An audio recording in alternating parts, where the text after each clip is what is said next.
विश्रांतीनंतर बातमीपत्राच्या या भागात आपलं पुन्हा एकदा स्वागत।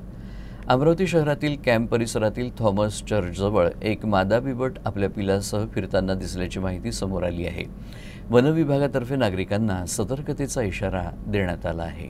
हा परिसर घन लोकवस्तीचा असून शाळाही याच भागात आहेत। त्यामुळे नागरिकांमध्ये चिंता निर्माण झाली असली तरी वन विभाग, पोलीस आणि जिल्हा प्रशासन स्थितीवर लक्ष ठेवून असून सर्व आवश्यक उपाययोजना केल्या जात आहेत। वन विभागाने नागरिकांना विशेष सूचना जारी करत घाबरून न जाता काळजी घेण्याचं आवाहन केलं आहे। नागरिकांनी सकाळी लवकर किंवा सायंकाळी उशिरा एकटं फिरणं टाळावं, लहान मुलांना एकटं घराबाहेर न सोडावं, पाळीव प्राण्यांना सुरक्षित ठेवण्याचे निर्देश देण्यात आले आहेत।